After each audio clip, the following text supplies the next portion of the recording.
Europe 1 Soir. 19h, 21h, Pierre de Villeneuve. Et j'accueille mes camarades de la première heure. Bonsoir Jules Torres, journaliste politique au JDD. Bonsoir Sébastien Ligné. Bonsoir Pierre. Chef du service politique de Valeurs Actuelles. Écoutons Emmanuel Macron qui a pris la parole aujourd'hui à Roquefort. Il était question d'écologie et notamment de répondre à Bruno Retailleau, Julien Aubert que l'on vient d'interroger à l'instant sur Europe 1 et François-Xavier Bellamy qui veulent arrêter les subventions à tout va sur les énergies renouvelables et booster plutôt le nucléaire. Écoutez ce qu'en pense le chef de l'État. J'ai cru comprendre qu'il y avait beaucoup de débats en ce moment sur le renouvelable. Les choses changent, il y a 8 ans, les gens voulaient supprimer le nucléaire. Ça doit être une déformation. Moi, je crois en même temps. Il y a plus d'1,5 milliard de travaux sur l'hydroélectricité à faire dans le département. Et on a tout fait avec EDF pour que ce travaux puisse partir. Et pour conserver la structure à laquelle on tient beaucoup de nos concessions hydro. Donc on a besoin du renouvelable. C'est des bons investissements. Parce que quand ils sont amortis dans le temps, ils sont les moins chers. Donc il ne faut pas tout caricaturer. Il faut sortir parfois des lubies. Il faut sortir des lubies, dit le président, qui d'ailleurs dit assez sèchement à Bruno Retailleau qu'il devrait s'occuper des affaires pour lesquelles il a été nommé, sachant que là, il s'est exprimé en tant que patron des LR et non pas en tant que ministre de l'Intérieur. Ne lui en déplaise, les électeurs de droite, ou en tout cas les sympathisants des Républicains, ont décidé de confirmer Bruno Retailleau à la présidence des Républicains, de l'élire président des Républicains. Donc évidemment qu'il ne va pas que parler des sujets régaliens qui incombent son ministère de l'Intérieur. Donc il va donner sa vision pour la France, défendre ses idées et pour le coup quelle meilleure idée que de défendre ce que défend la droite et Bruno Retailleau depuis maintenant des décennies, c'est-à-dire la filière nucléaire qu'Emmanuel Macron a savamment sabotée depuis des années. Emmanuel Macron, il a confirmé en 2017 la fermeture de Fessenheim, il a refusé de développer un grand plan nucléaire en misant absolument sur le renouvelable, sauf qu'il n'y a pas besoin, il faut juste écouter les experts. Il faut un réacteur pour nourrir en électricité 100 000 personnes, alors qu'il faudrait 1000 éoliennes pour nourrir le même parc quand elles soufflent. Donc déjà, on sait que là, c'est pas de la lubie, ce sont des faits, ce sont des chiffres, c'est sourcé, les experts comme Fabien Bouglet vous l'expliquent très bien.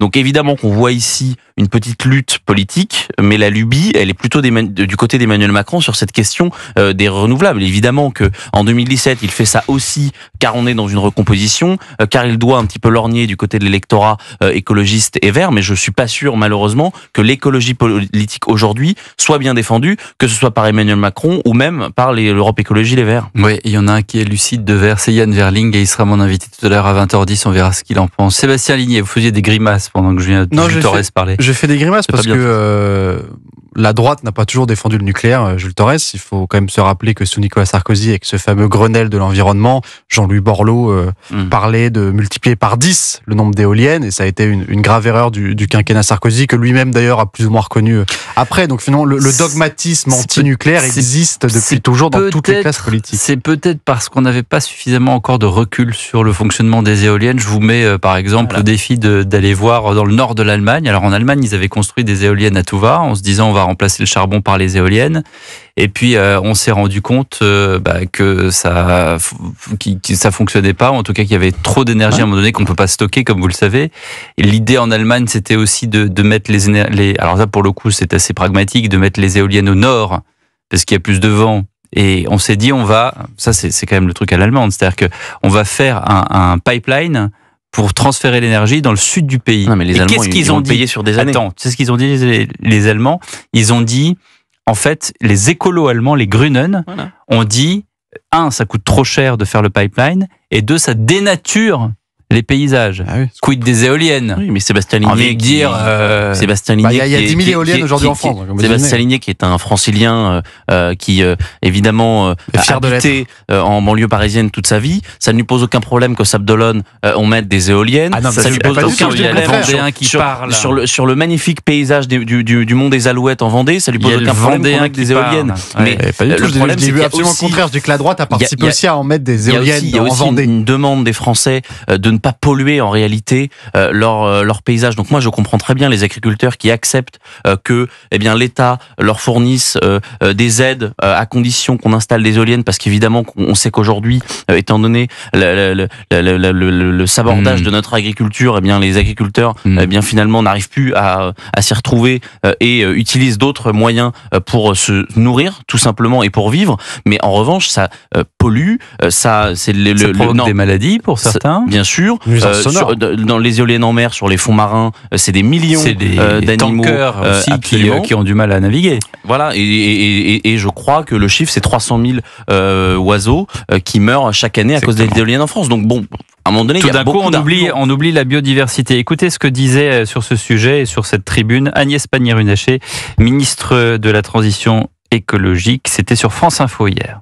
C'est dramatique, c'est irresponsable, c'est du populisme le plus basique, c'est-à-dire que peu importe l'intérêt des Français, pourvu qu'on aille récupérer des voix à droite et au-delà, et c'est irresponsable quand on prétend être un homme d'État. C'est une position qui est totalement contraire à celle portée par le gouvernement. Nous avons aujourd'hui 60% d'énergie fossile. Nous consommons 60% d'énergie fossile. Est-ce que vous croyez que même d'un point de vue de souveraineté, d'indépendance, devoir dépendre pour notre énergie de la Russie, qui est une de nos dépendances, de l'Algérie, d'un certain nombre d'États du Moyen-Orient ou des États-Unis, c'est confortable? Est-ce que c'est sérieux? Bruno Retailleau a répondu à Agnès Pannier-Runacher lors du congrès des villes à Libourne. Si certains découvrent que la droite est attachée au nucléaire, il fallait se réveiller plus tôt. Ce que nous disons, nous, c'est que bien sûr que les énergies renouvelables ne sont pas à interdire, elles sont nécessaires, mais comme complément.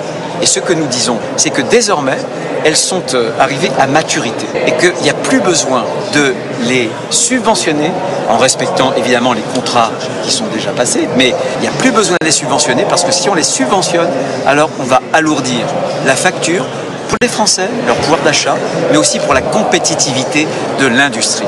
Sébastien Ligné. Non, mais alors, Madame Pannier-Runacher, qui a eu faux sur tout ce qu'elle a entrepris depuis qu'elle est au gouvernement, qui nous explique que le nucléaire, finalement, ce n'est pas une solution indépendante et ça pourrait remettre en cause notre souveraineté énergétique. J'ai envie de dire à Madame Pannier-Runacher que si Emmanuel Macron n'avait pas décidé sur un coup de tête de confirmer... Mais c'est ça son paradoxe, Agnès Pannier-Runacher. Elle est pro-nucléaire. Oui, d'accord, mais enfin, elle est dans un gouvernement qui est présidé par un homme qui a décidé sur un coup de tête un jour, tiens, on va fermer 14 centrales nucléaires, et qui, puis 2 ans après, s'est dit, ah tiens, c'est peut-être une erreur, on va les réouvrir. Sauf que c'est plus difficile que ça et qui relance la construction de nouvelles centrales. Il avait fait une forme de mea culpa là-dessus. Je ne sais plus si c'était à l'occasion de vœux présidentiels ou une de ces grandes Macron show là. Mea culpa qui n'avait jamais été Macrorama, comme dit Vincent Trémollet, été justifié par des arguments. Oui. Je me suis trompé, mais il n'avait pas dit pourquoi il avait entrepris le démantèlement de l'énergie nucléaire. C'est quand même ça le drame. Et le pire du pire, je pense, c'est la petite musique qui monte au sein du gouvernement quand j'entends Gabriel Attal qui, à propos de Bruno Retailleau, nous dit finalement il remet au goût du jour une forme de climato-scepticisme inquiétant. On se dit qu'il y a une espèce de posture pseudo-scientifique de la part des macronistes qui ont tout raté depuis 8 ans et qui se permettent de donner des leçons au nom de la science alors que la science dit exactement l'inverse. C'est-à-dire que la science dit qu'il y a une seule énergie décarbonée qui permet d'alimenter une ville entière, ça s'appelle le nucléaire. Et vous avez encore des macronistes qui, au nom d'une science qui réfute tous leurs arguments, l'invoquent. C'est dramatique. Il faut quand même rappeler... Pourquoi parle-t-on de Gabriel Attal? Une centrale nucléaire, c'est 4000 éoliennes. Pourquoi parlez-vous de Gabriel Attal? C'est quand même un ancien Premier ministre. Enfin, quand un ancien Premier ministre critique le ministre de l'Intérieur actuel en disant que c'est un climato-sceptique, c'est quand même inquiétant. Il le fait plus pour des raisons politiciennes que parce qu'il est farouchement attaché à la question de l'éolien. On a bien compris que Gabriel Attal, ça faisait depuis la dissolution, il a aucun espace. Il cherche un espace. Il voit Bruno Retailleau. Il essaye de le renvoyer le plus dans les cordes du Rassemblement national pour ouvrir l'espace au centre. Donc en réalité, il ne cherche qu'à exister, qu'à placer ses pions pour 2027 pour être un candidat à la présidentielle qui puisse obtenir certaines voix. Mais malheureusement, ça se fait sur le dos de la facture des Français en réalité. Parce que le sabordage de notre filière nucléaire, les subventions massives au nucléaire, à l'éolien, au solaire, sans aucune, si je puis dire, sans aucun résultat. Il faut quand même savoir que l'éolien n'est pas pilotable, il fonctionne 25% du temps. Je crois qu'on a donné des chiffres. 4000 éoliennes pour une centrale. J'avais même pire, c'est un seul réacteur EPR peut alimenter 1,5 million de foyers. Il en faut plus de 1000 éoliennes pour en produire autant, seulement quand le vent souffle, on l'a dit. Et quand elles fonctionnent, parce qu'elles sont souvent en panne. C'est pareil pour le photovoltaïque, parce que c'est quand même plus de 50 km² pour une centrale nucléaire. Non, mais là, vous voyez, là où 50 km² de panneaux photovoltaïques. Là où je rejoins le président de la République, c'est quand il parle de l'hydro. L'hydro, effectivement, ça fonctionne. La Suisse, qui est un pays, j'allais dire, pragmatique et frontalier, fonctionne beaucoup à l'hydro parce que sa géographie le permet. C'est-à-dire qu'il y a des glaciers, il y a des barrages, c'est très montagneux et donc fatalement, il y a des cours d'eau qui permettent l'hydro. L'hydro, ça fonctionne, ça marche très très bien. Mais l'éolien, je pense que c'est plus la peine de... Vous avez vu la guerre que les écologistes ont menée au barrage en France ? Sur les hydros. Oui, bien sûr. Là, du coup, le président répond aux écologistes qui mènent ces batailles, d'une certaine manière. Oui, j'entends, mais enfin, sur l'hydro, on a encore pris 20 ans de retard, comme sur tous les sujets. C'est ça le problème. Parce qu'il y a eu ce que vous dites. Le roi du monde il y a eu des écologistes tardif, si vous voulez. Il y a eu des écologistes, effectivement, qui se sont mis au travers. D'autres écologistes, on va en parler juste après la pub. Il y a des députés écologistes et de gauche qui veulent limiter l'impact médiatique des faits divers dans les médias publics. On va en parler, tout comme du coup de gueule de Kamel Daoud. C'était ce matin sur France Inter. Une pause. Et on se retrouve dans un instant, juste le temps pour moi de vous dire que Culture Média, c'est demain de 9h30 à 11h avec Monsieur Hill, Thomas de son prénom. Et demain, vendredi 4 juillet, eh bien, c'est cette fameuse émission spéciale en public. Toute l'équipe en tenue de gala pour la révélation du palmarès des numéros 1 de Culture Média. C'est à ne pas louper, bien sûr, et c'est sur Europe 1. À tout de suite.